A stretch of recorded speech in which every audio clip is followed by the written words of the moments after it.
asyrafil anbiya'i wal mursalin wa ala alihi wa sahbihi wa tabi'ina lahum bi ihsanin ila yaumiddin. Ya ayyuhalladzina amanu taqullaha haqqa tuqatih wa la tamutunna illa wa antum muslimun. Allahumma inna nas'aluka ilman nafi'an wa rizqan thayyiban wa amalan mutaqabbala. Summa amma ba'd. Ibu-ibu yang kami hormati jamaah pengajian Masjid Al-Muhajirin ya. Apa? Benar ya?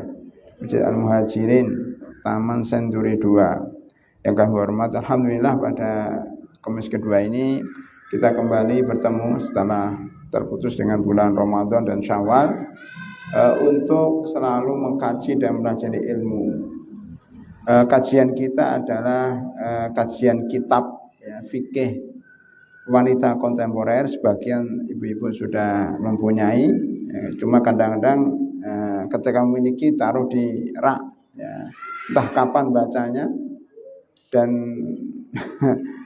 kadang kalau baca sendiri tidak ada motivasi ya. Makanya ketika sudah ada buku ya kita kaji bersama. Nggak usah ibu saja, saya aja kalau sudah nulis buku tidak disampaikan ke ibu-ibu, tidak disampaikan yang lain, lupa juga. Itu penulis loh. Bagaimana ibu-ibu yang nggak nulis kan gitu. Maka saya nyampaikan ini untuk murojaah, mengulang. Namanya ilmu itu diulang-ulang terus sehingga meresap dan melekat di dalam diri kita. Karena ilmu itu al-ilmu fis sutur la fis sudur. Ilmu fis sutur la fis sudur. Ilmu itu dalam hati. Kapan saja kita ditanya langsung bisa. La fis sutur, tidak tergantung pada tulisan. Seandainya bukunya tertinggal masih ingat. Yang kedua, ibu-ibu nggak usah khawatir. Walaupun ibu-ibu sudah nenek-nenek, nggak masalah belajar ini. Mendingan nenek-nenek, saya kakek-kakek. Ada urusan apa dengan flek? Ada urusan apa dengan keguguran? Ada urusan apa dengan keputihan kemarin kan? Kalau ibu-ibu terkena keputihan, saya kena kemerahan. Tidak berarti kalau kita tidak mengalami, kemudian kita nggak belajar. Kan gitu. Kan ini benar-benar dengan wanita. Toh kita itu punya anak, punya menantu, punya tetangga. Kalau laki-laki punya istri, punya anak, punya jamaah. Maka mempelajari hal-hal yang berhubungan dengan wanita itu penting dan wajib, namanya fardhu ain. Kalau bagi laki-laki fardhu kifayah. Tidak semua laki-laki tahu ini loh Bu. Coba tanyakan sama suami Ibu tentang darah flek. Kata Ustadz, sebagian Ustadz juga nggak paham tuh flek apa itu flek. Apa spotting. Sebagian ibu juga nggak tahu spotting itu apa. Itulah pentingnya ilmu lintas jenis kelamin, ya, lintas generasi. Ilmu ini memang tidak ada pada zaman dahulu, ada zaman sekarang. Makanya disebut dengan fikih wanita kontemporer, yaitu fikih wanita pada hari ini yang tidak ada pada zaman dahulu. Itu penting. Maka tugas ustadz atau ulama pada hari ini jauh lebih berat dibanding ulama-ulama zaman dahulu. Ulama-ulama zaman dahulu teknologi belum canggih, permasalahan belum kompleks. Sekarang teknologi canggih, permasalahan lebih kompleks, istilah-istilah kesehatan lebih luas, masalah ibu-ibu lebih banyak. Dulu ibu-ibu rumah tangga masalahnya cuma sederhana. Ya, masalah makanan, minuman gitu aja. Sekarang masalahnya banyak sekali. Ya, ada hubungan kemajuan teknologi, pergaulan bebas, macam-macam lah. Makanya fikih kontemporer yang kita bahas ini hanya sedikit dari fikih kontemporer untuk wanita yang sangat luas sekali. Nanti setelah ini selesai kita membahas pembahasan lain insyaallah tentang tetap masih wanita. Ya, hal-hal yang dilarang bagi wanita apa saja dalam Islam, ya. Atau hal-hal lain yang berhubungan dengan kita. Baik, itu mukadimah supaya kita tidak ciut, tidak putus semangat mempelajari hal-hal yang mungkin sudah lewat. Apalagi sudah lewat, kita pernah merasakan, artinya ada kenangan. Jadi kembali kepada masa lalu, oh kita pernah seperti itu. Oh berarti itu benar, itu salah, itu baru ketahuan setelah kita belajar. Baik, ada 2 judul, mestinya satu-satu. Tapi kalau judul satu sudah selesai, kita pindah ke judul yang kedua. Tapi kalau belum selesai ya satu judul ini dulu.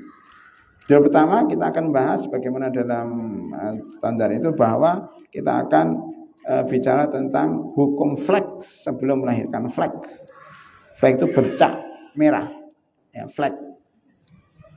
Karena ibu-ibu ini banyak menanyakan tentang bercak darah yang keluar dari vagina sebelum melahirkan. Apakah itu termasuk darah haid atau istikhadah atau darah nifas? Kalau ini masih Bu ya, 3 darah ini masih kan? Haid masih ya, sebagian masih. Istikhadah sebagian masih. Nifas mungkin sebagian sudah enggak karena sudah nenek-nenek. Ya. Tapi kan punya ya tetap dipelajari karena hubungannya dengan ibadah sholat, puasa dan lain-lain. Sekarang apa itu flek? Flek bahasa kedokterannya spotting, adalah keluarnya sedikit bercak darah dari vagina berwarna merah atau kecoklatan. Darah haid sendiri kan ada 2 ini. Darah haid itu kalau pas haid pertama, bagi pas deras-derasnya itu sampai warnanya kehitam-hitaman gara-gara terlalu merah. Itu pernah dikerokin nggak Ibu? Ibu pernah dikerokin. Kalau anginnya terlalu banyak itu sampai hitam saking merahnya. Itu sumber pegel-pegel di situ, Bu. Sumber berbagai keluhan ternyata angin dalam tubuh kita. Dalam kata para dokter itu bukan angin sebenarnya, itu apa begitu, ada istilah khusus ya. Tapi bagi orang awam seperti kita adalah angin. Itu sumber penyakit. Lah berwarna merah atau kecoklatan yang bisa jadi tidak sampai mengotori celana dalam. Tidak mengotori, cuma bercak aja. Keluarnya flek ini merupakan pendarahan ringan karena nyepik dikit. Ya. Baik, terutama ketika hamil. Terutama pada trimester pertama. Kan ada trimester 3 Bu ya. Trimester pertama, trimester kedua, trimester ketiga. Sebenarnya 3 bulan ada dalam Al-Quran. Tapi tidak menggunakan 3 bulan, menggunakan 4 bulan. Beda dikit dengan pengetahuan. Kalau dalam Islam, maknanya trimester pertama 4 bulan. Itu dalam bentuk nutfah, zigot. Dalam bahasa kita zigot. Ya, yaitu hasil pertemuan antara sperma dan sel telur. Udah ada videonya itu Bu, bagaimana proses munculnya janin itu. Ini 40 hari. Ya. Kemudian setelah itu 40 hari berbentuk apa? Mudghah. Ibu saya kira udah tahu ini ya, tapi sebagai tambahan aja. Jadi pertama bentuknya zigot, zigot ya. Kok kecil ya, zigot. Dalam bahasa bahasa Arabnya itu nutfah, zigot. Dalam bahasa namanya nutfah. Ya, kita belajar bahasa Arab namanya nutfah. Jadi nutfah itu satu satu titik gitu ya. Yang kedua, ini trimester pertama menurut Al-Quran. 2 namanya alaqah. Alaqah. Nggak tahu kalau dalam bahasa kedokterannya, saya nggak tahu. Alaqah. Alaqah itu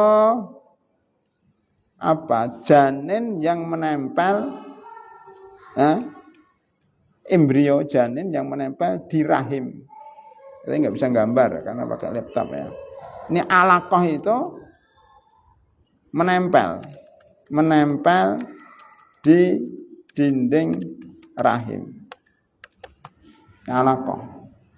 Nah, surat apa Bu? Surat Al-Alaq. Iqra bismi rabbikal ladzi khalaq, khalaqal insana min 'alaq. Kebesaran ini. Khalaqal insana min 'alaq. Surat Al-Alaq. Ini tambahan Bu, enggak ada dalam buku. Khalaqal insana min 'alaq. Maksudnya ini min 'alaq. 'Alaqah. Kalau nufah ini dalam surat Al-Mu'minun. Quran surat Al-Mu'minun di awal. Al-Mu'minun, Mu'minun dan Quran surat Al-Hajj. Itu proses penciptaan manusia. Ya? Ayat di awal. Ayatnya awal. Al-Alaq sudah tahu ya. Kalau Mu'minun ayatnya di awal itu. Saya carikan ayatnya kalau kepengen ayat. Al-Mu'minun surat yang ke-23 ayatnya ayat 11. Jadi kalau mau lengkapnya ayat 12, 13, 14. Maaf, dari 12, 13, 14.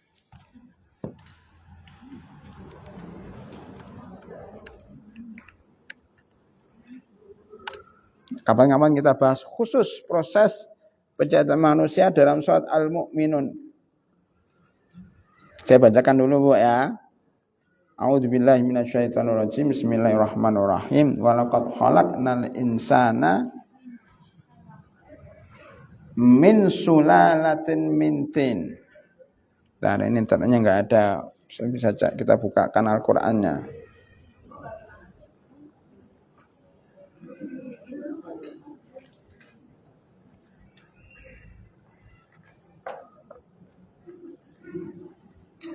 Walaqad khalaqnal insana min sulalatin min tin. Oh, enggak ada.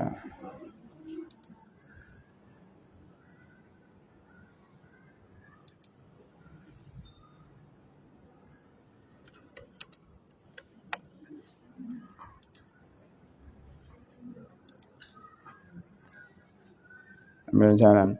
Terus sesungguhnya saya ciptakan manusia dari saripati tanah.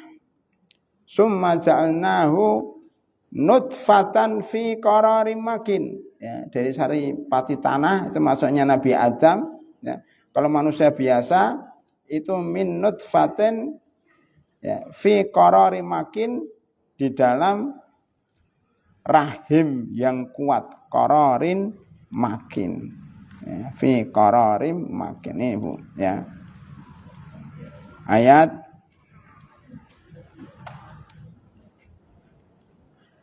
nih. Walaqad khalaqnal insana min sulalatin min tin. Sungguh kami telah menciptakan manusia dari saripati yang berasal dari tanah, maksudnya Nabi Adam alaihissalam. Summa ja'alnahu nutfatan fi qararim makin. Kemudian kami menjadikannya air mani di dalam tempat yang kukuh rahim, maksudnya zigot. Tempat yang kuat itu rahim. Jadi rahim itu, ibu punya rahim, alhamdulillah saya enggak punya rahim. Rahim itu Bu sesuatu yang luar biasa hebatnya. Tidak ada manusia yang bisa menciptakan rahim seperti rahimnya wanita. Coba ibu sekarang membawa barang-barang pecah, tembara bayi umumnya ya, terus naik mobil, terus lewat polisi tidur jedek gitu kan, itu bisa bayinya kena terbentur kursi, terbentur benda keras, ya, anunya tumpah bisa juga ya kalau kita bawa air. Tapi ini rahim ini Bu, bayi di situ dalam keadaan lemah, itu ibu mau guling-guling, mau sepak bola. Ya ibu mau lari-lari tetap aja dia aman. Gejedok ini anunya empuk ke kanan, empuk enak banget itu. Empuk tapi kuat. Nah, kayak bola tapi kuat. Enggak kayak bola-bola banget. Itu ada asupan aliran untuk ngasup plasenta itu. Itu kalau kita bicara udah kita geleng-geleng kepala, Bu. Betapa hebatnya ciptaan Allah itu. Maka ibu bersyukur ada rahim. Jadi perempuan itu harus lebih bersyukur daripada laki-laki. Kenapa? Punya rahim. Punya bayi. Ya. Jadikan Allah sebagai tempat untuk nitip anak. Anaknya itu anaknya suami ibu. Cuma kalau dia nggak punya rahim, nitip ke ibu. Itu titipan suami ibu. Tapi anaknya siapa? Bin siapa? Bin ibu kan enggak. Bin bapaknya. Lah ibu apa? Titipan. Disitulah dititipkan. Karena laki-laki enggak punya rahim. Tapi disebut dengan qararin makin, tempat yang sangat kuat. Ya. Anti goncangan, anti pecah. Jadi benda-benda anti pecah itu taruh aja di rahim, enggak pecah. Nah, baru summa khalaqnan nutfata 'alaqah. Setelah zigot, ya, kami jadikan apa? Kami jadikan sesuatu yang menggantung, darah yang menggantung. Nut namanya 'alaqah. Ya. Habis 'alaqah mudghatan. Kelihatan enggak, Bu? Kalau enggak kelihatan saya besarkan. Ya, memang kadang-kadang gitulah, Bu. Supaya besar di sini, Bu, uang besar. Kalau di situ nggak bisa besarkan. Nah, ini jadi besarkan. Pertama alaq nutfah. Yang kedua alaqah. Fa khalaqna alaqata mudghatan. Nah, nomor 3 ini berarti namanya mudghah. Namanya mudghah. Ini salah. Namanya mudghah. Ya, nomor 3 itu mudghah. Namanya Apa mudghah itu? Gumpalan darah. Gumpalan darah nanti kita akan bahas pada judul kedua, yaitu keguguran sebelum melahirkan. Apa hukum kalau seorang wanita keguguran sebelum melahirkan? Apakah anaknya dikubur? Apakah anaknya disolatkan? Apakah ibu yang keguguran itu tetap sholat? Atau dia tidak sholat? Apakah darah yang ada itu darah haid, nifas, atau istihadah? Nah, ini kadang-kadang bingung orang. Banyak lebih ibu habis keguguran, dia nggak sholat. Padahal itu darah istihadah. Tinggal kapan kegugurannya? Gitu, Bu, ya. Apakah keguguran seminggu setelah hamil? Atau 2 minggu, atau 3 bulan, atau 4 bulan, tergantung ini. Jadi ayat ini, Bu, penting banget kalau kita paham, akan paham banyak hukum. Ya, di sini saya tadi bicara apa sih? Trimester pertama, trimester ketiga, masing-masing 4 bulan ini. Ya, jadi ini tadi mana? Nutfatah ini trimester pertama, alaqah itu trimester kedua, mudghah trimester ketiga. Umurnya berarti 4 kali 3 12 berapa?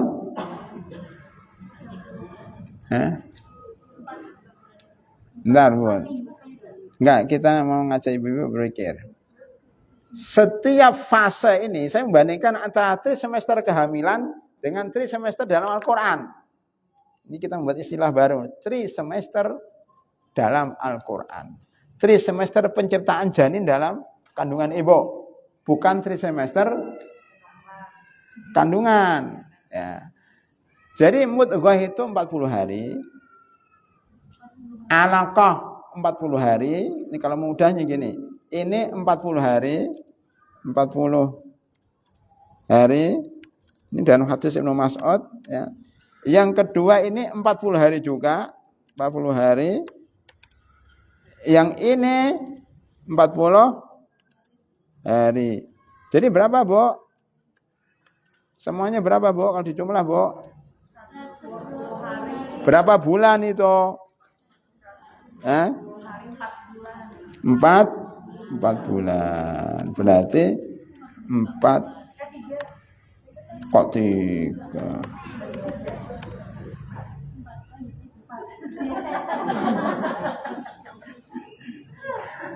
40 tambah 40 80. 80 tambah 40, 120. 120 itu kalau dihitung berapa bulan itu?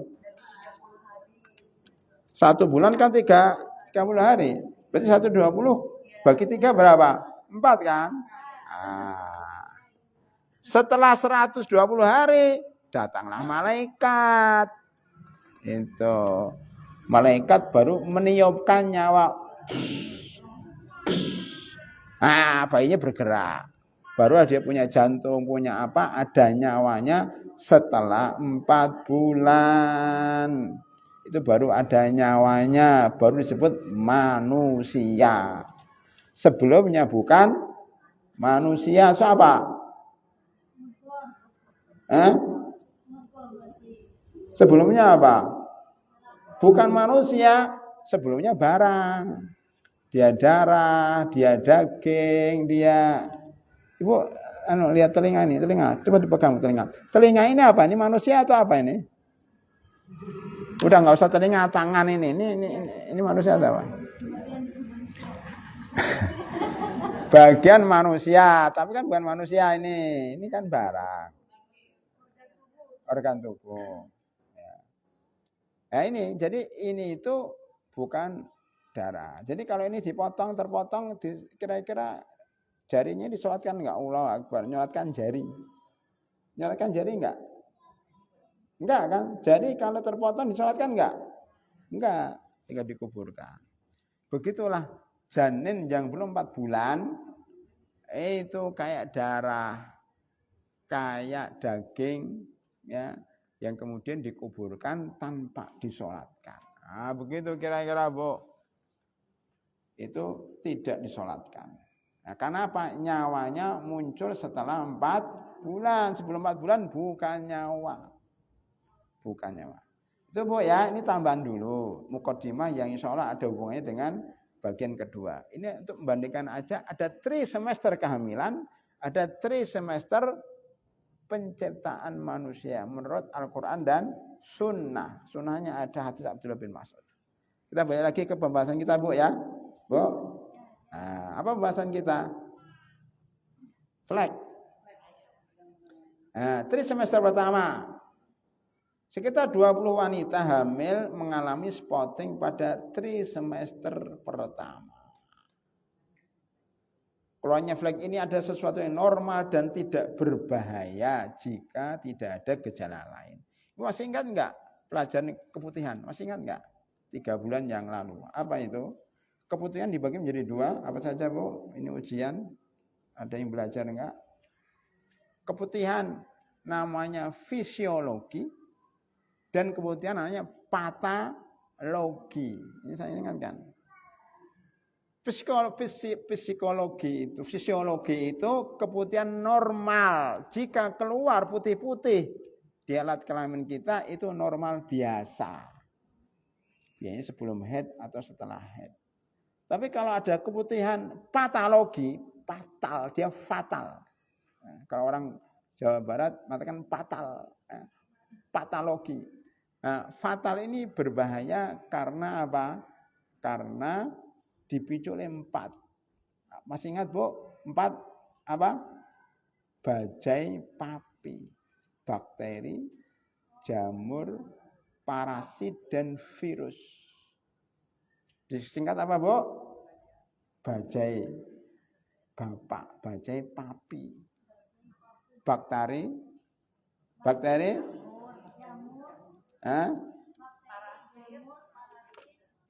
perlu ditanya.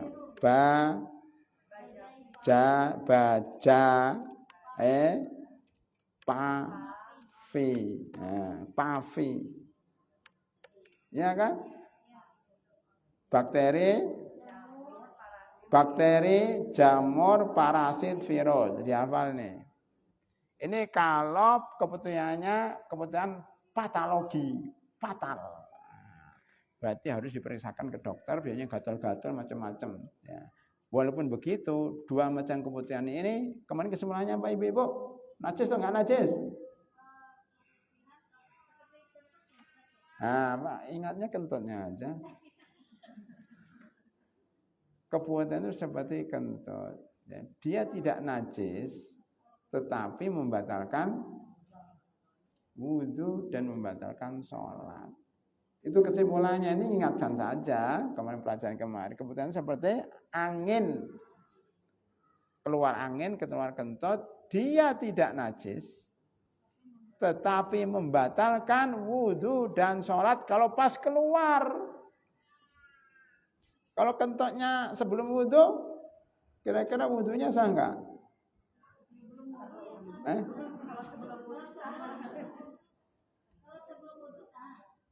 Makanya kalau kebutuhan keluar sebelum wudu sah. Jadi kalau ada keputihan, kita wudu dan sholat, ada keputihan tetap sah. Kan keluarnya sebelum wudu. Tapi kalau keluarnya pas wudu, harus wudu lagi. Kalau keputihan pas sholat, batal sholatnya. Kita harus ya nggak berasa itu kayak kentut nggak berasa. Ibu kalau kentut nggak berasa batal nggak?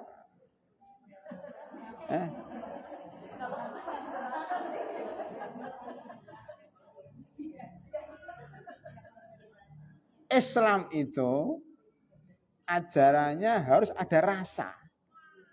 Kalau nggak ada rasa nggak ada urusan. Oh, kentutnya 10 kali, ya nggak ngerasa kok. Kecuali orang di belakangnya dengar dot dot dot. Ibu kentut, saya merasa. Dalam Islam Bu, saya tambahkan soal kentut ya.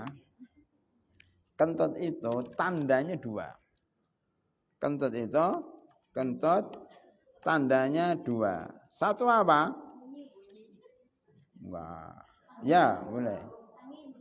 Bau, bunyi. Kalau nggak ada bau dan nggak ada bunyi, udah selamat itu. Walaupun dia kentut berkali-kali, nggak ada bunyi dan nggak ada. Itu kaidah dalam fikih. Kalau kamu merasa nggak enak perut, kata Rasulullah, ini hadisnya Sahih Bukhari dan Muslim. Kalau kamu nggak enak di perut, jangan kau batalkan sholat sampai kau bau atau bunyi tut, berarti batalkan sholat.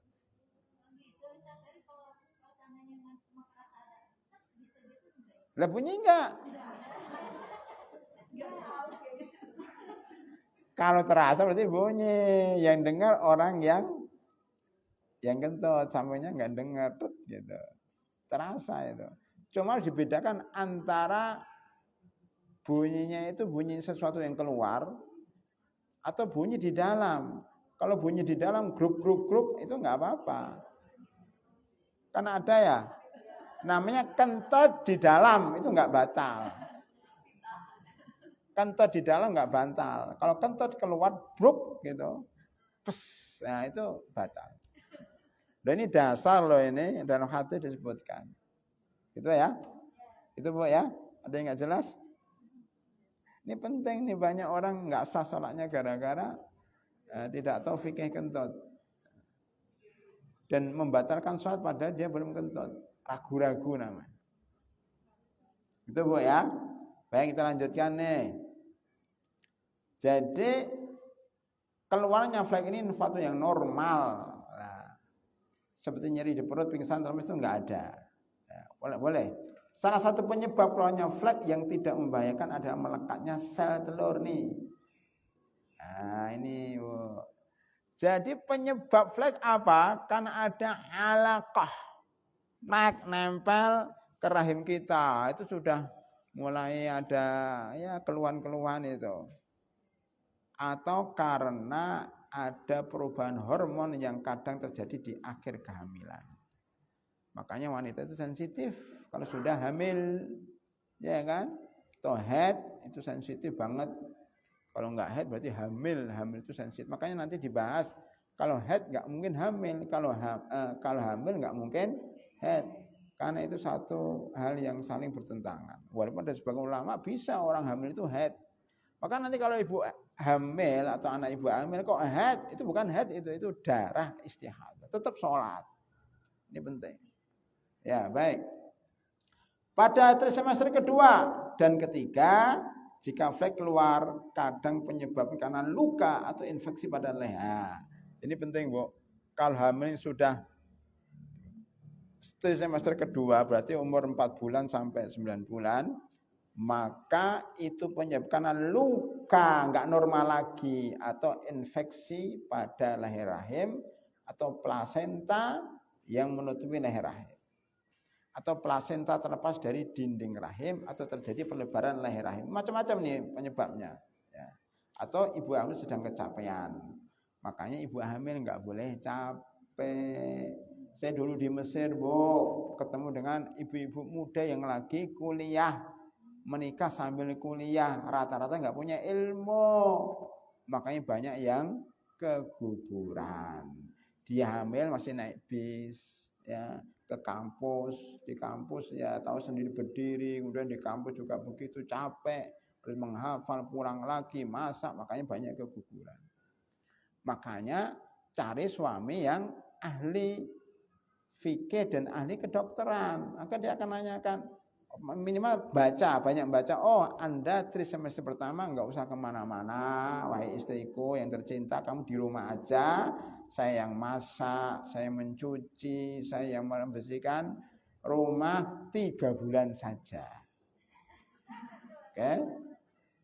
Setelah masuk trimester kedua 6 bulan, kamu yang nyuci, yang bersihkan gantian. Apalagi semester terakhir, ya itu memang harus bekerja keras. Kalau nggak bekerja keras, bayinya susah keluar. Nah, gitu. Itu caranya seperti itu. Jangan dibalik ya. Semester pertama malah banyak pergi, banyak pulang, kayaknya banyak yang keguguran.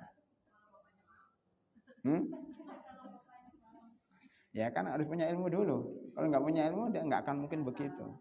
Jadi harus tahu ilmunya. Nah sekarang hukum secara fikih, sekarang bicara masalah fikih. Apa hukumnya? Berbeda pendapat. Pendapat pertama menyatakan bahwa darah yang keluar sebelum melahirkan adalah darah rusak dan darah istihadah.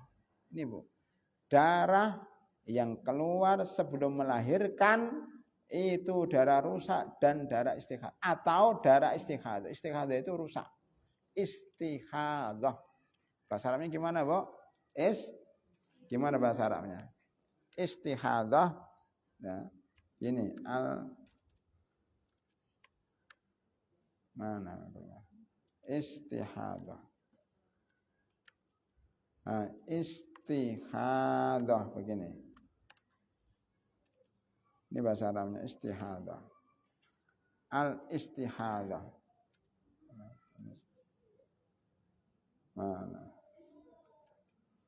Ini bahasa Arab istihadah itu darah rusak. Darah rusak ini Bu, sebagai pengingat saja, barangkali ada sebagian yang belum tahu istihadah. Darah rusak itu darah yang keluar di luar nifas, dia tidak hamil.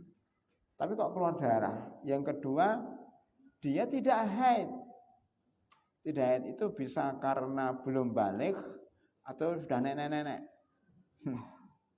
Udah namanya menopause,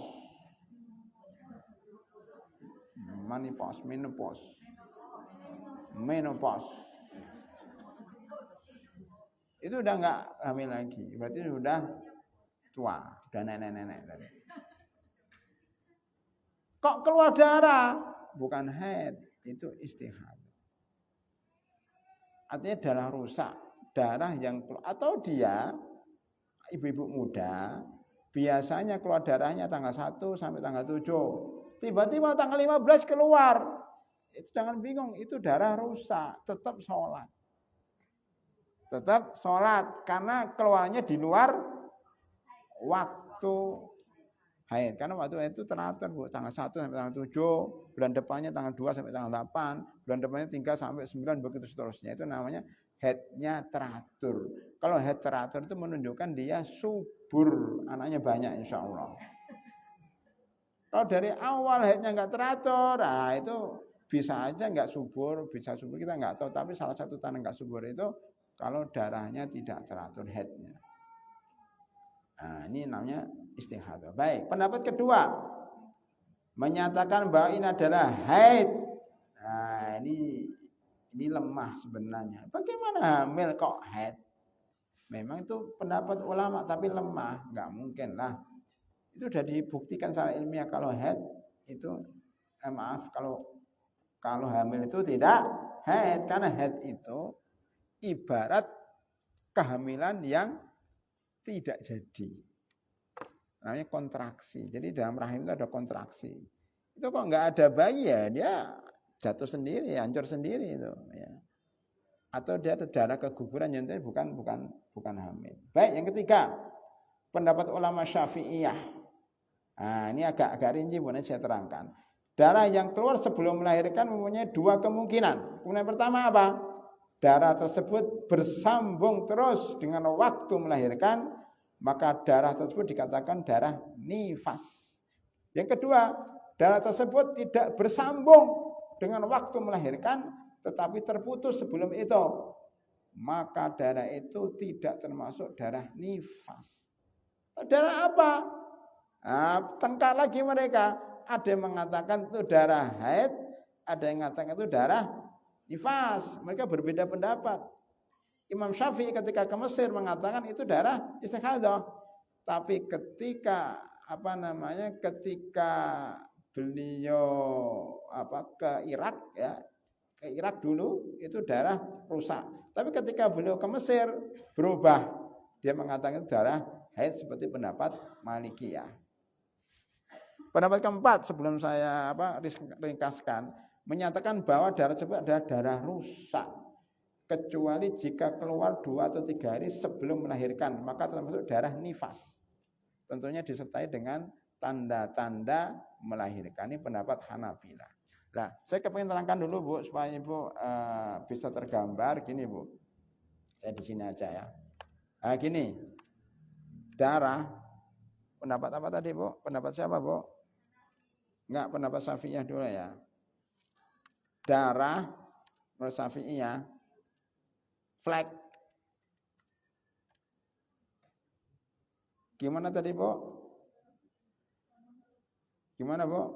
Menurut Syafi'iyah, darah yang keluar jika bersambung. Nah, jika bersambung ke melahirkan, jika bersambung sampai melahirkan. Jadi sampai melahirkan, jadi darah itu keluar sampai melahirkan. Maka disebut dengan darah apa, Bu? Nifas, kan melahirkan. Kalau nggak bersambung, tidak bersambung, darah. Bentar, ini ada 2, ada istihadah. Ini saya cenderung ini istihadah. Ya. Atau haid, tapi ini enggak, menurut saya lemah ya, karena para ulama juga mengatakan itu lemah. Jadi yang benar istihadah. Ini dalam mazhab Syafi'i sendiri ini ya, ini menurut Syafi'i, ini menurut Syafi'i. Jika bersambung, ya itu berarti nifas. Jika tidak bersambung, namanya istihadah. Nah, lebih hebatnya lagi mazhab Hanabilah, Bu, saya tambahkan. Kalau darahnya keluar 2 hari sebelum melahirkan, ya, dan terus, maka nifas. Jadi ini kalau digabung, jika bersambung sampai melahirkan 2 hari, ya, 2 hari sebelum melahirkan, maka nifas. Kalau tidak bersambung, maunya 10 hari, ya, 10 hari sebelum melahirkan, maka namanya darah istihadah. Contohnya begini, Bu, mohon maaf, saya bicara tentang melahirkan dulu, Bu, ya. Kalau salah dikoreksi, karena saya belum pernah melahirkan. Bu, orang melahirkan itu ada berapa pembukaan, Bu? Ada berapa pembukaan? 10 ya. Ya, ada seorang ibu-ibu datang ke bidan, bilang, oh udah pembukaan. Baru pembukaan 1, 2, 3. Ditunggu-tunggu, nggak buka lagi. Akhirnya bidan mengatakan pulang dulu Bu ya, karena baru pembukaan 3. Pulanglah sampai di rumah. Nunggu-nunggu nggak buka-buka lagi. Sampai seminggu. Baru dia ke bidan lagi pembukaan keempat, kelima. Lah pembukaan 1, 2 ini tidak dianggap darah nifas karena jaraknya dengan melahirkan itu seminggu. Dia pulang dulu, nunggu seminggu, baru ke dokter lagi, baru melahirkan setelah seminggu. Itu bukan darah nifas. Bukan darah nifas dan bukan darah haid, tapi darah istihadah. Berbeda dengan 2 hari ini, dia pembukaan 1, 2, pulang dulu Bu ya. 2 hari berikutnya pembukaan 4, 5, 6, 7 langsung bawa ke dokter, langsung melahirkan. Oh berarti dia itu darah nifas karena bersambung ke melahirkannya. Batasannya 2 hari sampai 3 hari maksimal. Lebih daripada itu dianggap darah istihadah. Jadi pahami Bu? Halo ibu-ibu yang pernah melahirkan, ingat dulu gimana anak yang pertama, anak kedua, anak ketiga. Bukan sesar, kalau sesar mungkin nggak tahu ya. Kalau sesar itu saya milih anak saya lahir tanggal 12 bulan 12 tahun 2012. Nah, warna cantik, tanggal lahir cantik. Boleh nggak Bu kira-kira sesar milih nomor cantik? Boleh nggak? Boleh nggak Bu? Kalau milih plat cantik boleh nggak? Platnya B1 apa gitu. Kalau plat nomor 1 itu harganya 10 juta. Jadi hanya beli nomor plat cantik 10 juta, 1 nomor. Kalau platnya cuma 2 nomor, 5 juta. Kalau platnya 3, 2 juta. Kalau platnya 4, nggak bayar. Sekarang itu kan gaya hidup orang kepengen nomor cantik, nomor HP-nya 0813 111111. Itu bayar itu. Kalau nomor saya nggak bayar, nomornya susah dihafal. 0813 89 57 15 59 itu gratis, susah dihafal. Makanya kalau sesar ya sesar aja. Padahal dia itu bisa hamil normal. Hanya kepengen anaknya lahir di nomor cantik, dia minta sesar. Itu hukumnya haram. Nggak boleh. Hanya karena kepengen nomor cantik anaknya. 12 bulan 12 tahun 2012. Yang dulunya katanya hari kiamat, nggak jadi kan? Dulu soalnya hari kiamat, ibu-ibu sudah beli Sarimi, Indomie ke Indomaret, udah berapa kardus itu dibeli, nggak jadi hari kiamat. Sampai sekarang. Hari kiamat nggak bisa diprediksi. Nggak boleh, hukumnya haram. 2, haram juga kalau permintaan suami. Wah istriku, kamu jangan melahirkan ya. Karena kalau melahirkan normal nanti beda. Beda. Udah, kamu sesar aja ya, supaya tetap asli. Ada yang kayak gitu loh, Bu. Coba tanya sama ibu-ibu yang punya duit itu. Akhirnya dia sesar demi mengikuti permintaan suami. Boleh nggak ini? Nggak boleh, haram. Kenapa? Permintaan suami yang aneh-aneh itu. Karena apa? Karena membedah perut itu hukumnya nggak boleh. Ibu boleh nggak? Ibu menggores tangan ibu karena sebel sama suami. Diberes. Boleh nggak? Menyakit. Kalau menggores sedikit aja ke tangan atau ke kaki atau ke anggota itu nggak boleh. Bagaimana menggores perut? Perut itu kan bagus ya, empuk, bagus lah, indah lah, ciptaan Allah. Kok digores, berdarah. Boleh nggak? Enggak boleh, itu namanya merubah ciptaan Allah. Nanti kemarin kita bahas fikih kedokteran untuk wanita. Ya. Jadi operasi sesar tanpa ada udzur syar'i hukumnya haram karena merubah ciptaan Allah. Enggak boleh. Kecuali darurat. Ya, sesar itu kenapa? Banyak hal kan? Karena kepalanya di atas, apa namanya? Sungsang. Atau pinggulnya terlalu kecil, atau karena darah tinggi, atau karena dia macam-macam lah, akhirnya sesar. Ya. Jadi sesar itu karena darurat. Wanita yang normal pastinya kepingin melahirkan yang normal, maka yang sesar itu enggak normal sebenarnya. Kalau dia set kok sesar itu enggak normal. Ya haram, harus banyak beristighfar kepada Allah Subhanahu wa taala kalau sudah terjadi. Karena telah menyakiti diri sendiri dengan membedah perutnya yang bagus jadi luka-luka.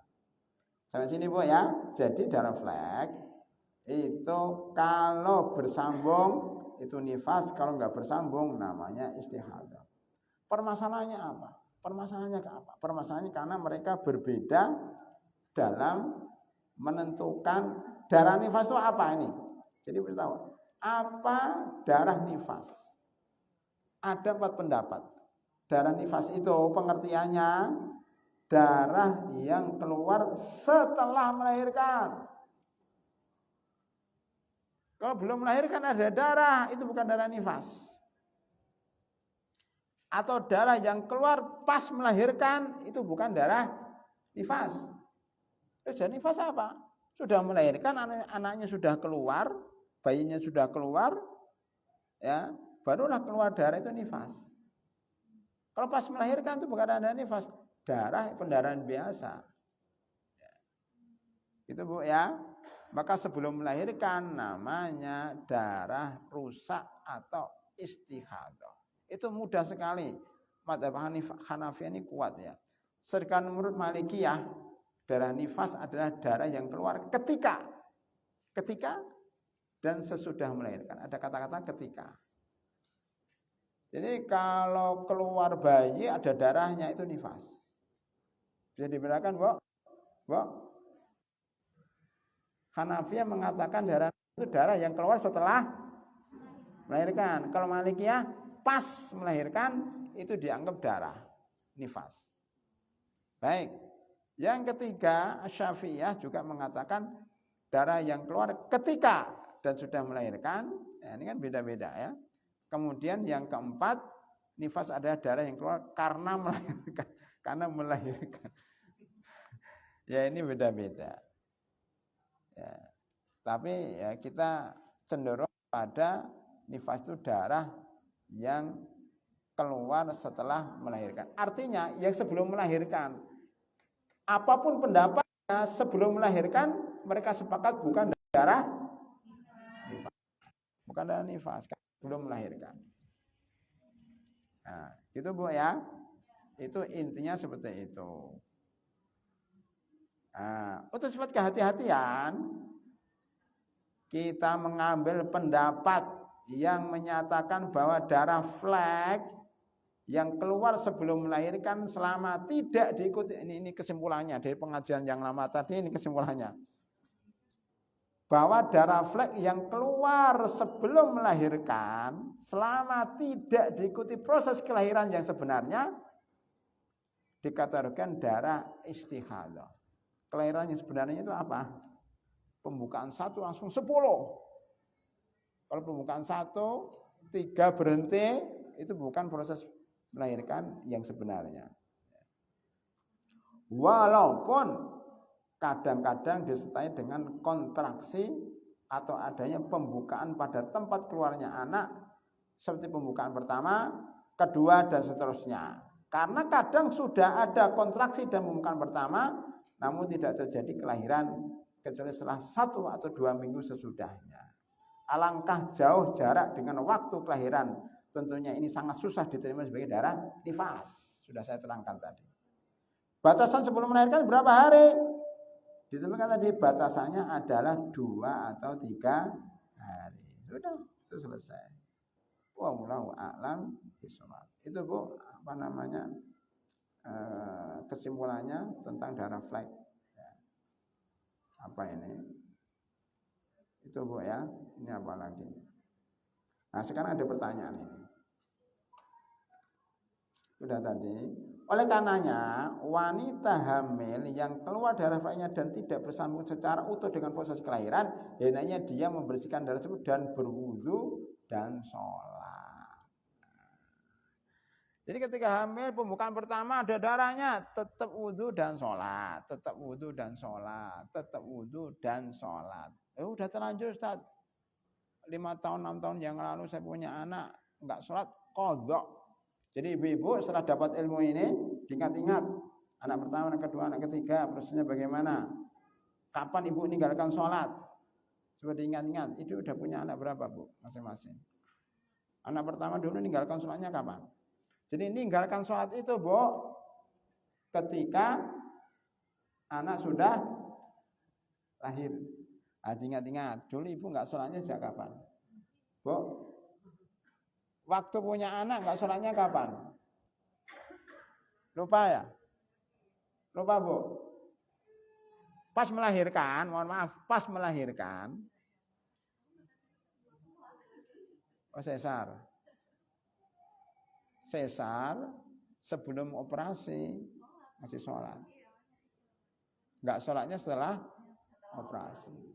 Pertanyaan, sesar itu darahnya darah nifas enggak? Iya, darah nifas walaupun lewat perut, tetap dia dianggap nifas. Ya enggak sesar, maksud sini sesar semua sih. Ya enggak sesar. Dulu ketika melahirkan enggak sholatnya kapan, Bu? Bu? Setelah melahirkan kan? Nah, itu enggak sholat. Waktu belum melahirkan, lagi pembukaan 1, pembukaan 2, itu tetap sholat sebisanya. Nah itu, makanya ini pendapat ini yang kita pegang, tetap sholat, baca Al-Quran dan seterusnya. Itu Bu ya. Bagaimana jika seorang wanita yang hamil mengira bahwa flek yang keluar adalah darah nifas, tetapi ketika dia sudah terlanjur meninggalkan sholat selama seminggu atau lebih, ternyata proses kelahirannya tidak kunjung datang. Jawabannya, dia berkewajiban untuk mengqadha sholat yang ditinggalkan selama seminggu itu. Ya, mengqadha selama seminggu yang dia tidak sholat gara-gara pembukaan kedua dan pembukaan ketujuh itu ada jeda 1 pekan, maka dia wajib mengqadha. Selesai Bu, bab pertama. Ada pertanyaan sebelum kita menginjak bab kedua? Kalau proses melakukan itu pas misalkan subuh gitu, pas subuh gitu, udah mulai kontraksi sebelum subuh sampai subuh itu jadinya gimana? Melahirkannya kapan? Jam berapa? Jam 5 gitu. Jam 5 sudah subuh ya? Subuhnya jam 4.35, anggap saja hari ini ya, melahirkan jam 5. Berarti dia itu pas azan belum melahirkan. Ya 4.35 azannya kan. Berarti dia wajib sholat subuh di qadha. Ya. Itu ya. Subuh jam 4.35.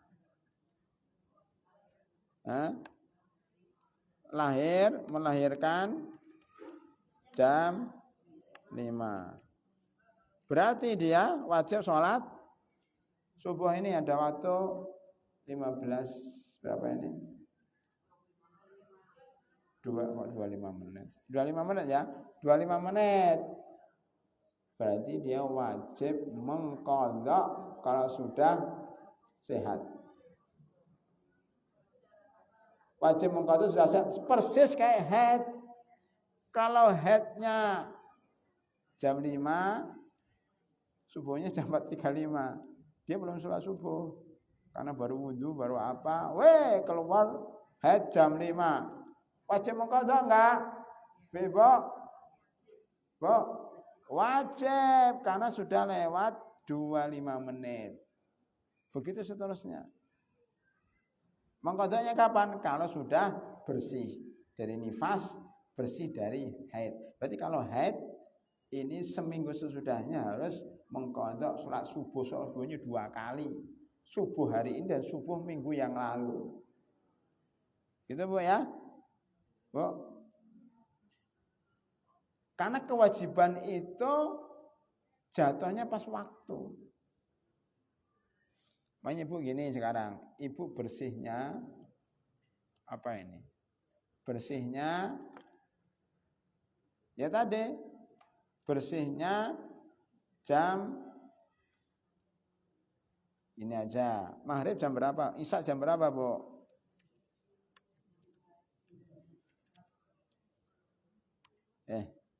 Berapa? Jam 18.55 ya. Gitu ya. Nah, Ibu bersih dari haid jam 18.50. Maaf.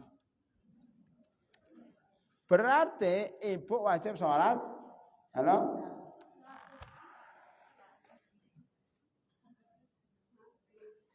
Bu, coba perhatikan. Ibu fokus dulu Bu ya. Fokus. Ini urusan dengan haid loh Bu. Kalau laki-laki nggak ada urusan. Ibu bersih dari haid jam 6.50. 5 menit sebelum isya. Berarti Ibu wajib apa?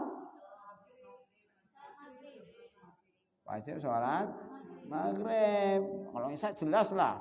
Maghrib. Lo kan tinggal 5 menit, walaupun tinggal 5 menit. Nah terus kan mandinya, keramasnya, Ibu kan kalau keramas setengah jam tuh. 6.50 masuk kamar mandi, keluarnya jam 7.50, 1 jam. Ya, di kamar mandinya lama. Nah, terus gimana? Ya kalau udah kelewatan wajib qadha. Walaupun dia nggak sempat sholat maghrib karena mandi kan tetap aja wajib qadha karena waktunya sudah sampai ke dia. Jamak gimana? Jamak.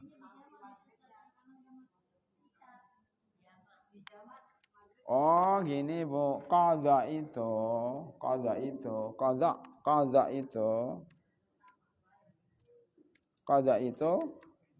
apa Bu?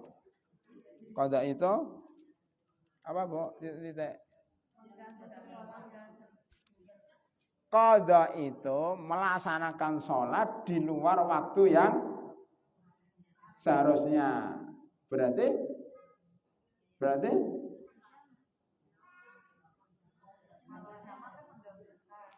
mau dijamak, enggak dijamak, mau sekarang, mau minggu depan, mau tahun depan, terserah. Halo, saya ulangi. Ini kan maghrib. Boleh Ibu sholat habis isya, sholat jam 6, jam 7, boleh sholat sebelum isya, boleh sholat habis isya, boleh sholat ba'da subuh, boleh sholat minggu depan, boleh sholat tahun depan. Itu namanya qadha. Tapi sebaiknya lebih cepat lebih baik. Karena kita tidak tahu kapan kita meninggal dunia. Sekarang saya tanya ibu-ibu sudah lunas utang Ramadan belum? Utang Ramadan sudah lunas belum? Halo? Lah kenapa diundur-undur? Udah Syawal, udah sebulan. Nunggu apa coba? Puasa Syawal Ustaz.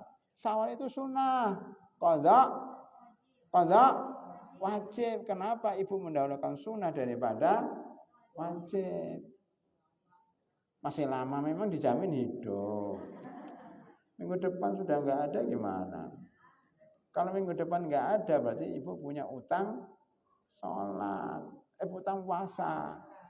Utang puasa gimana cara mengqadha kalau sudah meninggal? Kan saya punya anak Ustaz. Biar dia yang memuasakan. Enak banget. Anaknya nggak mau, wah puasa sendiri aja berat, mungkin masakan ibunya. Terus gimana? Makanya bayar fidyah. Ya kalau anaknya paham agama, kalau nggak paham agama, dia nggak bayar fidyah, lupa atau gimana, ibu nanti di akhir jadi beban. Makanya kalau sudah ada waktu langsung diqadha puasanya. Kalau nggak sempat karena urusan-urusan ya sudah, tawakal ala Allah, mudah-mudahan anak kita bisa menggantikan puasa atau membayarkan fidyah. Maka pakai wasiat, anak-anak saya punya utang puasa 7 hari, tolong diingatkan. Ini kalau ibu mati duluan, nah ini uang untuk bayar fidyah. Tapi kodok jangan diundur-undur ya. Ya, gitu. Jadi paham Bu ya? Jadi kodok sholat maghrib tadi apa? Boleh sebelum isya, boleh setelah isya, boleh kapan saja. Jadi mau dijamak silahkan aja. Tapi nggak boleh dikosor ya, nggak boleh dikosor. 3 jadi 2. Ada yang lain? Ada yang lain? Halo? Silakan ibu yang punya masalah sholat.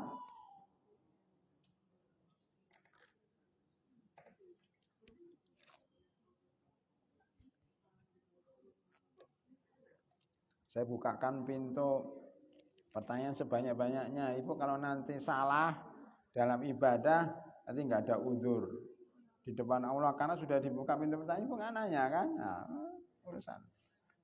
Sudah buka pintu pertanyaan.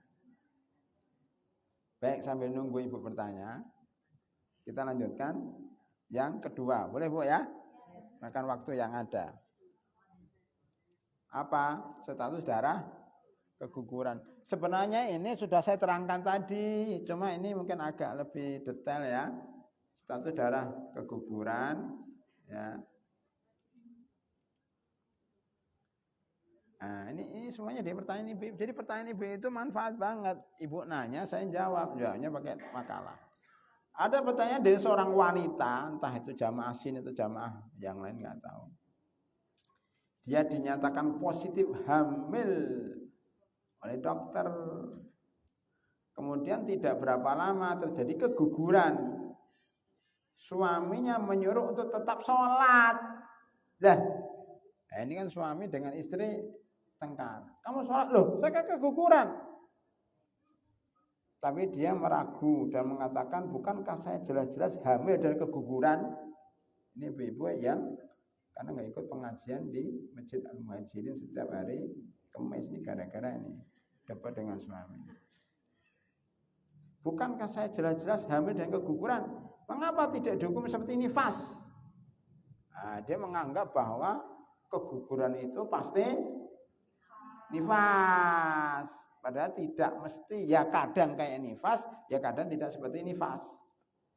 Jika dianggap keguguran, bagaimana cara saya mengqadha salat yang sudah saya tinggalkan selama 10 hari atau puasa Ramadan selama 6 hari? Nah, jawabannya bahwa status darah keguguran wanita dibagi menjadi beberapa keadaan. Yang fikih itu merinci dulu, enggak pukul rata. Apa itu? Nah, keadaan pertama sudah saya terangkan tadi, jika terjadi keguguran sebelum 80 hari usia kandungan yang terdiri dari fase pertama masih berbentuk nutfah dan fase kedua masih berbentuk alaqah atau segumpal darah. Ada 3 fase Bu ya, nutfah, alaqah sama mudghah. 2 fase pertama itu kalau 40 tambah 40 berapa Bu? 80, berarti masih 80 hari. Fase kedua belum fase ketiga.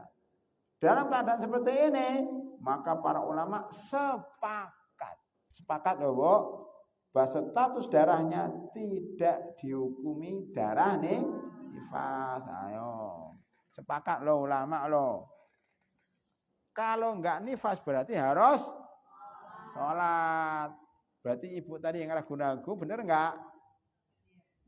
Yang ibu ragu-ragu itu disuruh suaminya, kamu sholat dek.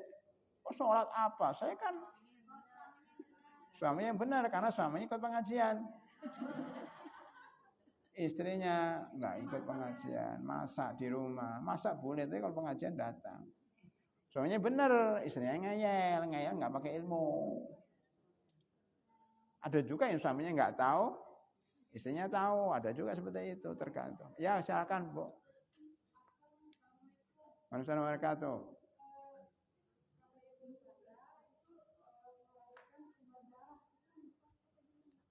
Melahirkan kembar darah. Tumpah darah.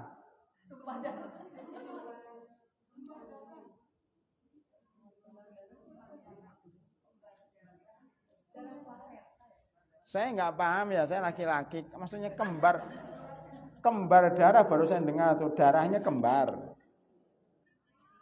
Tolong diterangkan, Bu.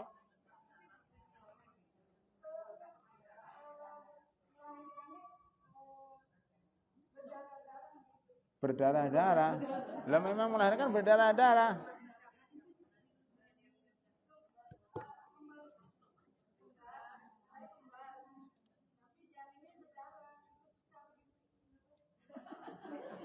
Nah.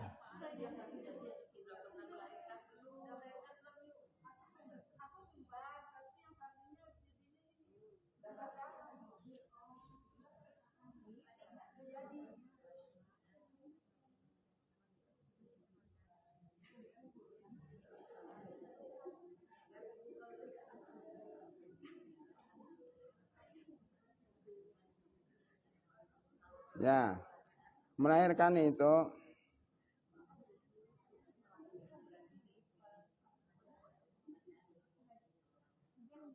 wah, kalau kembar darah bukan, nggak ada istilah kembar darah, Bu. Kalau gini, kalau kembar darah itu ya itu nggak ada istilah dalam yang saya belum dengar.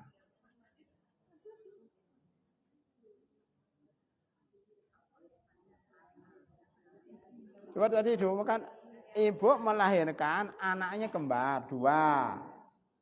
Yang satu berdarah. Oh, yang satu keguguran. Yang satu tidak. Oh ya. Berarti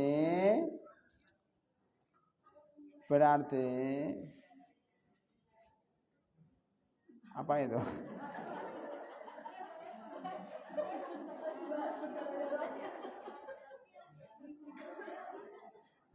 Ya, paham itu, paham. Kalau berarti kan ibu satu keguguran, satu enggak keguguran gitu kan? Nah, itu maksudnya.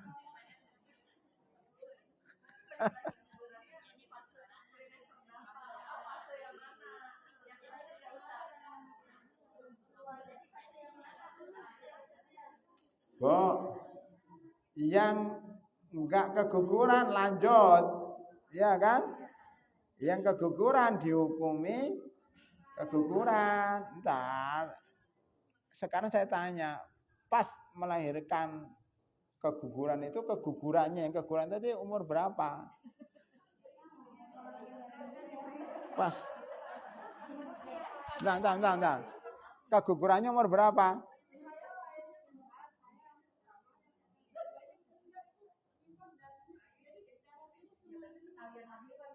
Oh, pas melahirkan. Oh, begini Bu, itu namanya darah nifas. Ya, melahirkan. Karena apa? Karena lebih 80 hari. Kalau kehamilan itu berapa hari sih, Bu? 9 bulan. 9 bulan berapa hari?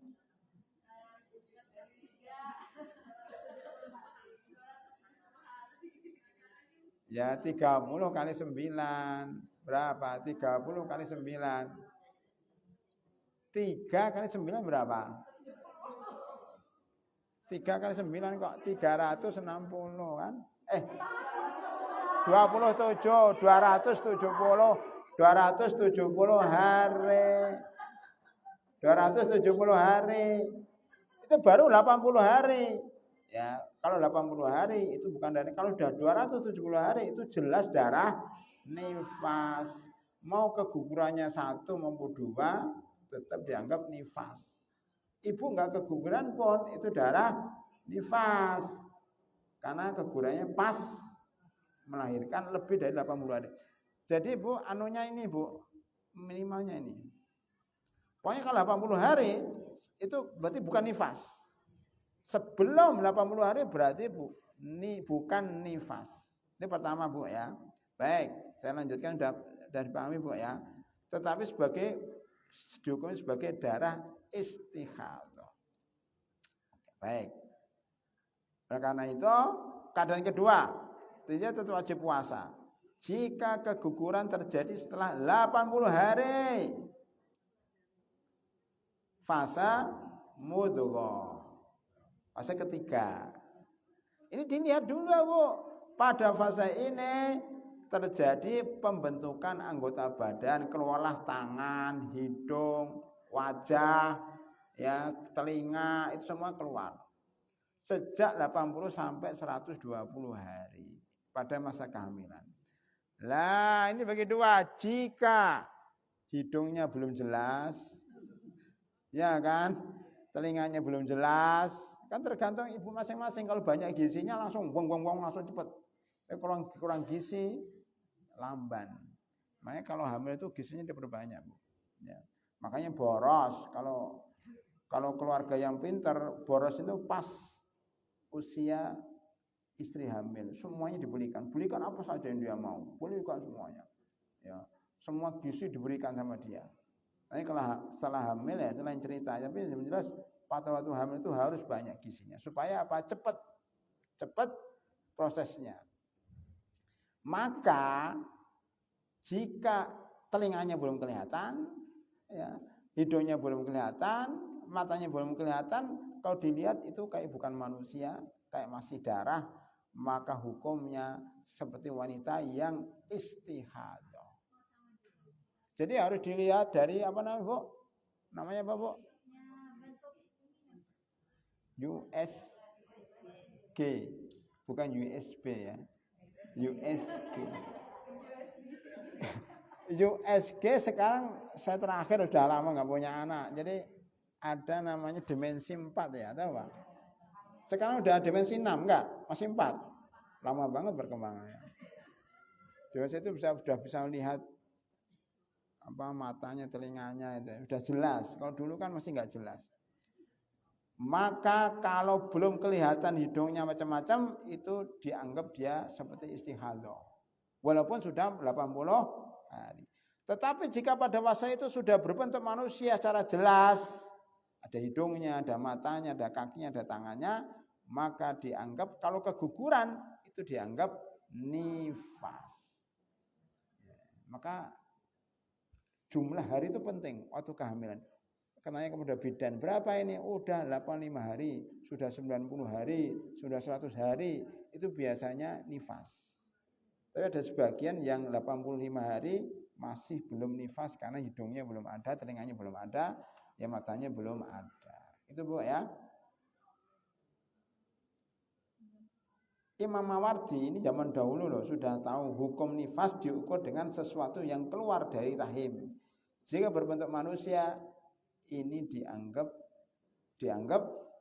nifas. Kalau belum berbentuk manusia maka dianggap dia bukan nifas. Dulu mudah, dulu nggak ada USG, bukan USB. Itu tinggal aja ketika lahir ngek. Itu lihat kayak manusia atau tidak. Ibu dulu waktu keguguran itu manusia atau tidak?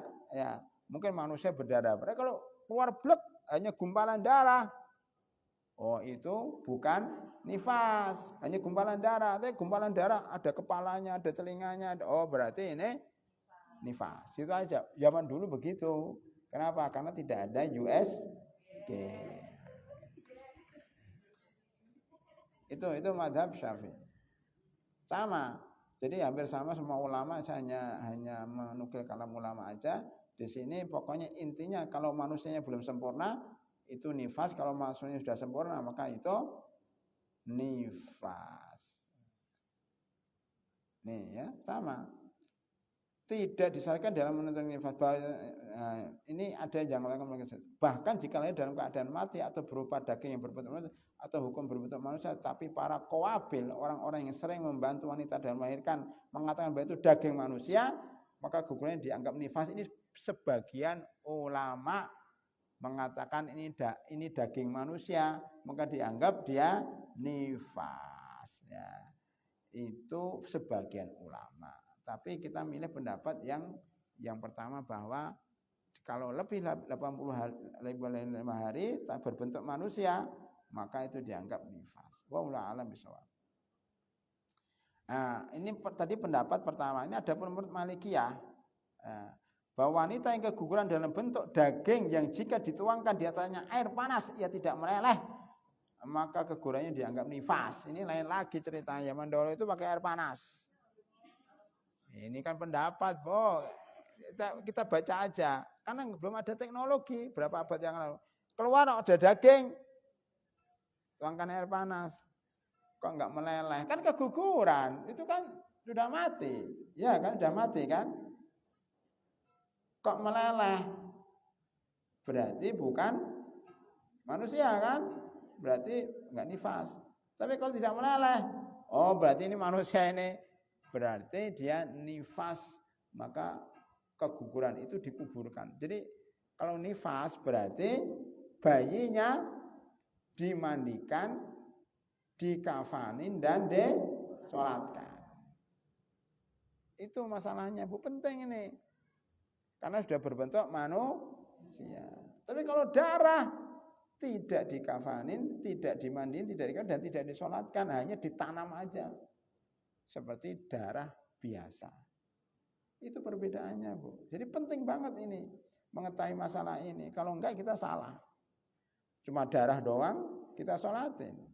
Ini mandiinnya gimana? Kalau cuma darah, susah kan? Nah, itu penting juga. Keadaan ketiga sekarang, nih. Jika keguguran terjadi pada fase keempat, fase ditiupnya roh pada janin, tepatnya 4 bulan 120 hari. Dalam keadaan seperti ini, maka status darahnya dianggap darah menurut kesepakatan ulama. Jadi ada 2 kesepakatan.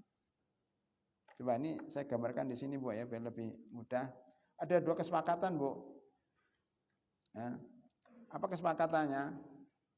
Keguguran, lalu, Bu, keguguran sebelum 80 hari sepakat bukan nifas. Terus ini 1 kan? Ini ringkasan. Kedua, keguguran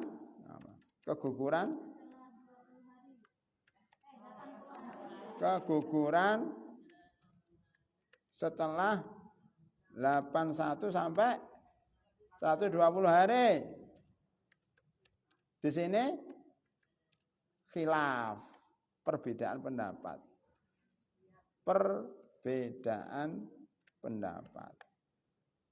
Atau 2, jika dia berbentuk manusia, kan gitu. Jika berbentuk manusia, nifas. Itu kan? Jika belum, jika tidak, maka istihadhah. Gitu, Bu, ya, istihadhah. Baik, sekarang nomor 3 ini. Nomor 3. Nah, ini lihat, nomor 1 kan ini. Sebelum 80 hari. Nomor 2 ini. Ya kan? Ini 2 pendapat atau 2 keadaan. Lah yang ketiga ini, jika mana tadi? Jika setelah 120 hari, kayak Ibu tadi yang gugur kemarin itu, setelah 20 hari pasti nifas. Kenapa? Karena sudah ada nyawanya. Karena sudah ada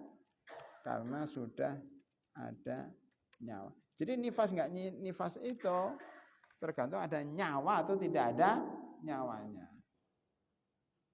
Sepakat. Kalau belum ada nyawanya tetapi berbentuk manusia, maka dianggap nifas. Kalau berbentuk manusia, maka tidak dianggap nifas. Bisa dipahami, Bu? Jadi setelah sudah sepakat, sebelum 80 sepakat, yang enggak sepakat tengah-tengah ini. Ini yang enggak sepakat. Karena ini antara manusia dan tidak manusia dan belum ada nyawanya. Kalau ini sudah ada nyawanya, pasti nifas. Oke, ada pertanyaan Ibu masalah ini? Nah, saya bacakan dulu Bu supaya Ibu ada dasarnya. Kenapa Ustadz kok ada dibagi-bagi seperti itu? Kita baca pelan-pelan Bu. Ini hadisnya ada dalam Arba'in Nawawiyah. Yang punya buku Arba'in Nawawiyah silakan dibaca lagi. Ini saya langsung terjemahnya aja. Rasulullah SAW pernah bersabda kepada kami, yaitu Abdullah bin Mas'ud, dan beliau adalah orang yang benar lagi dibenarkan. Sabdanya, sesungguhnya seseorang dari kalian dikumpulkan penciptaannya dalam perut ibunya selama 40 hari dalam bentuk zigot, kemudian menjadi alaqah, segumpal darah seperti itu pula, yaitu 40 hari. Ini kalau tambahin 40 hari, kemudian menjadi mudghah, segumpal daging seperti itu pula 40 hari, berarti 120 hari. Kemudian seseorang malaikat diutus kepadanya untuk meniupkan roh di dalamnya dan diperintah untuk mengurus 4 hal. Ini catat Bu, 4 hal itu apa? Rizki, ajal, amalnya, celaka atau bahagia.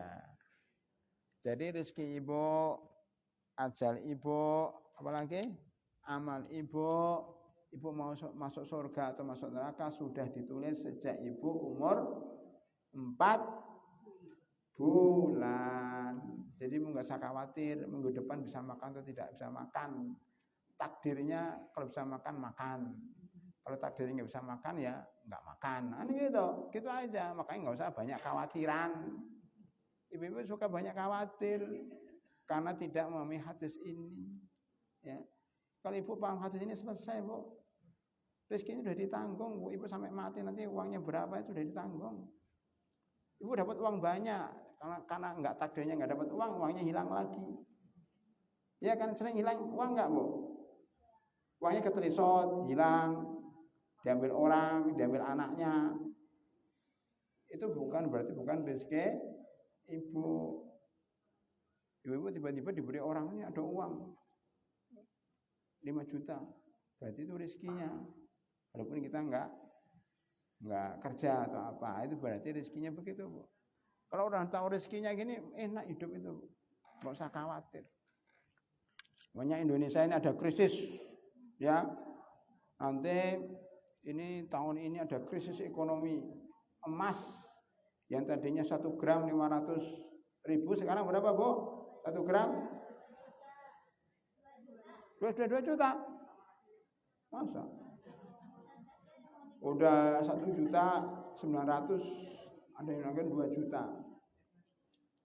Berarti alhamdulillah yang nyimpen emas untung. Ibu-ibu daripada beli anteng-anteng, gelang, apalagi kalung, mendingan beli emas batangan. Ya, itu disimpan nanti dijual 2 tahun lagi udah 3 kali lipat.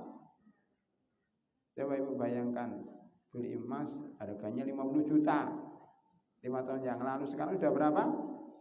150 juta, 100 juta sendiri. Hanya duduk-duduk, ungkang-ungkang sudah untung. Itu berarti rezeki Ibu. Kalau Ibu nggak nyimpan emas, berarti bukan rezeki Ibu, salahnya.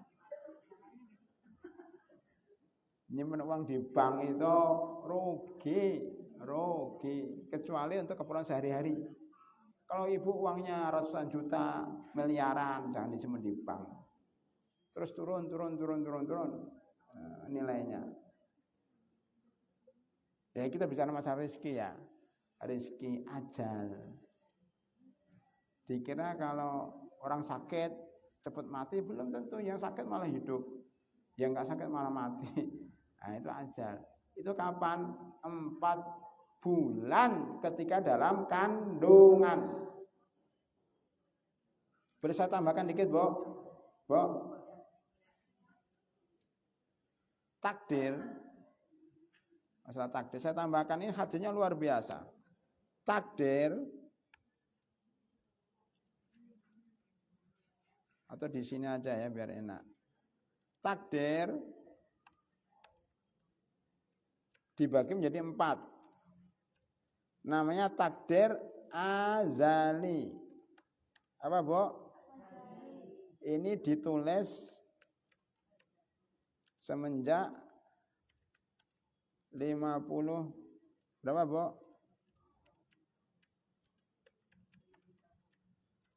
Sebelum ada langit dan bumi.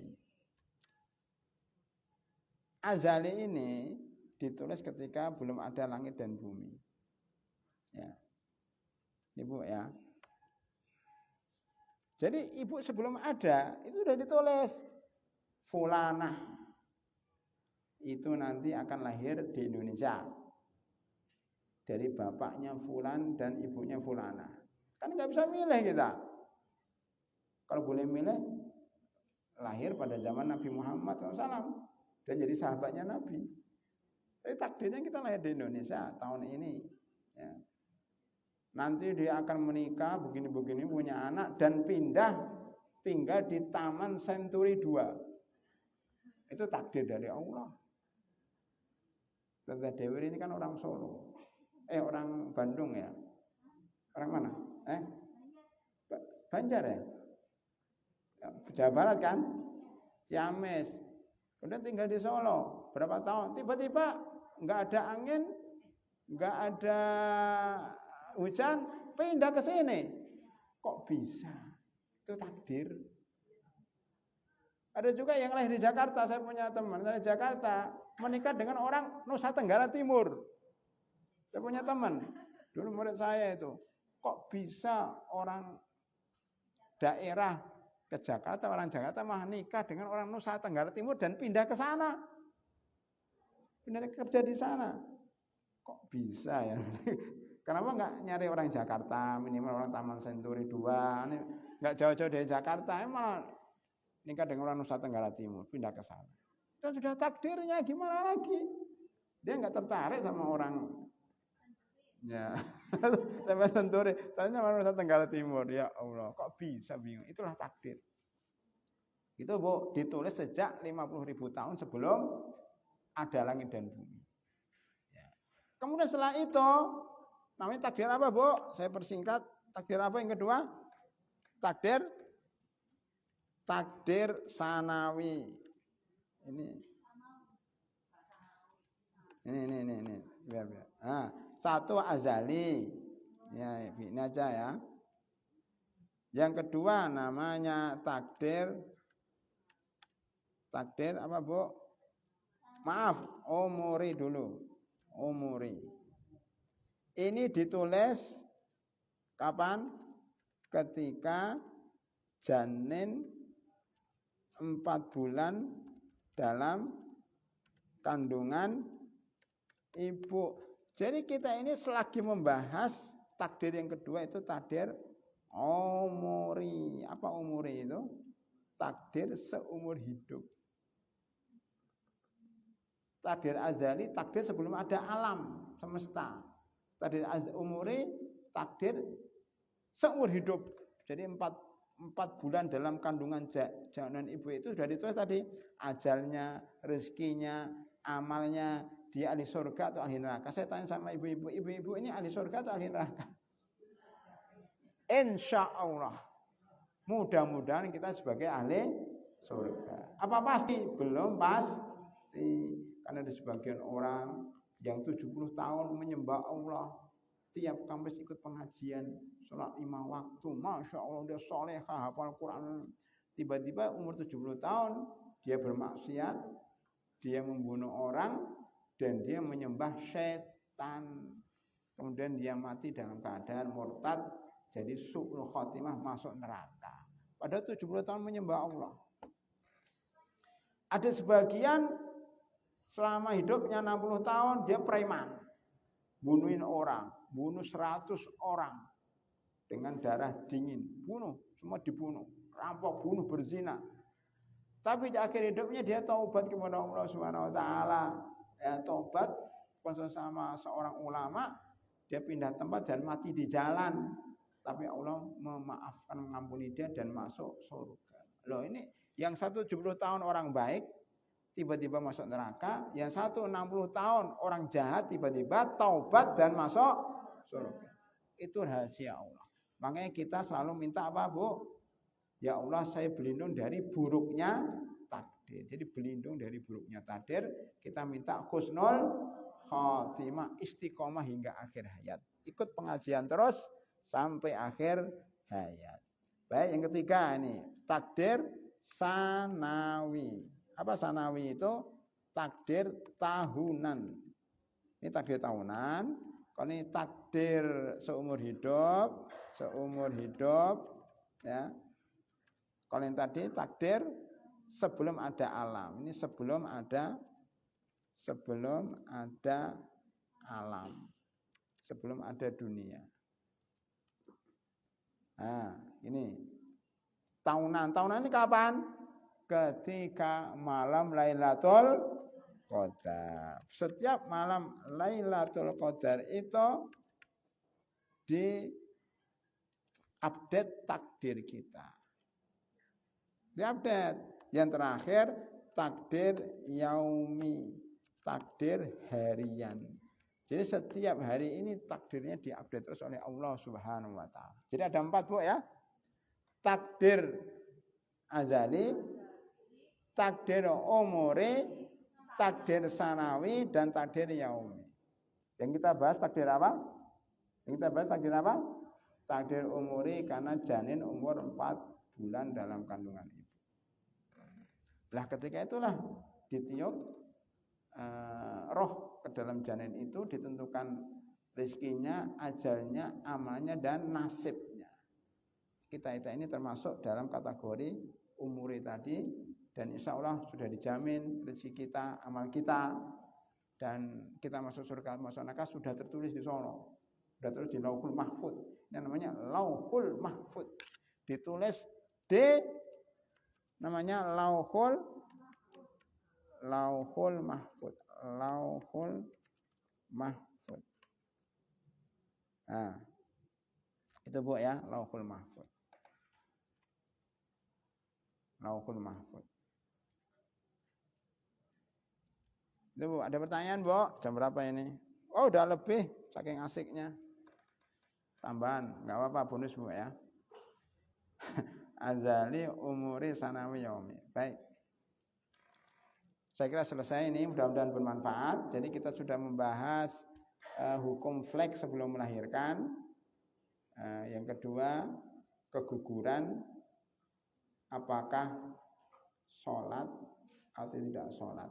Sudah membahas 2 hal. Ada bonus tentang takdir, ada 4. Oke, sebelum ditutup silahkan kalau ada pertanyaan. Kalau nggak ada saya tutup. Ada itu, Bu? Ya.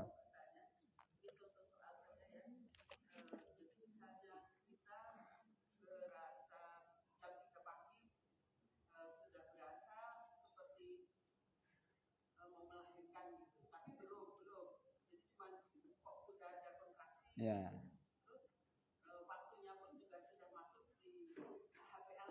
Ya.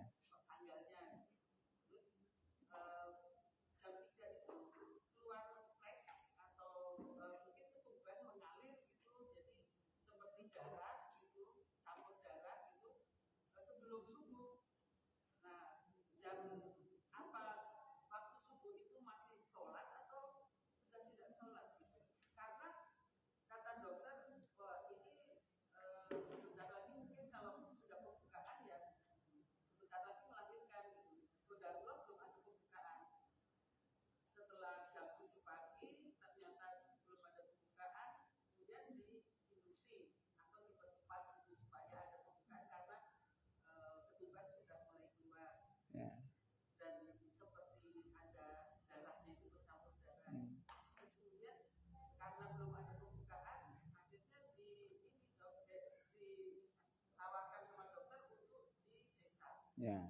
Nah, setelah ditunggu sampai jam 12 belum juga ada pembukaan, akhirnya jam 1 disesar. Nah, ini rentan-rentan waktu antara subuh dan zuhur gitu, gimana? Tidak sholat atau sholat? Ya, baik, Bu.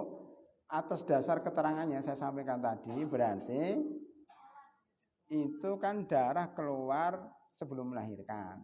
Dan jaraknya jauh, Bu, dari jam 3 sampai zuhur.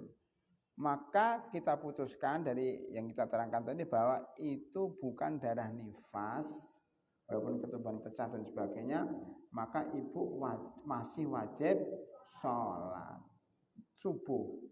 Kalau zuhur kan sudah sesar ya. Berarti ibu kalau dulunya belum sholat berarti silakan mengqadha sholat zuhur sekarang atau seterusnya. Silakan diqadha kapan saja, tapi itu kewajiban ibu tetap sholat karena apa? Belum melahirkan sudah keluar darah. Kan kita sepakat tadi bahwa namanya nifas itu ketika pas melahirkan atau sesudah melahirkan. Jam 3 belum melahirkan, subuh belum melahirkan, maka wajib sholat subuh. Itu jawabannya, Bu. Gitu, Bu, ya. Sama-sama. Yang lain? Ya, silakan, Ibu. Oh, Ibu nggak nanya? Nggak. Ya, baik. Ya, sudah ya. Baik, terima kasih Ibu-Ibu. Mohon maaf atas segala kekurangan. Alhamdulillah kita sudah menyelesaikan 2 materi, mudah-mudahan bermanfaat dan tolong disampaikan kepada anak, menantu, tetangga, mudah-mudahan ilmu kita bermanfaat untuk orang lain. Dan mudah-mudahan kita mendapatkan keberkahan ilmu dan keberkahan amal soleh dan mendapatkan husnul khatimah. Amin ya rabbal alamin.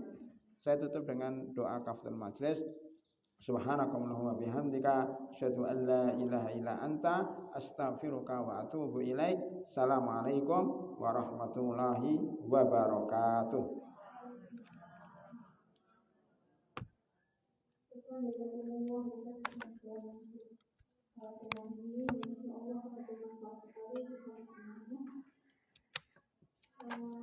Yang tadi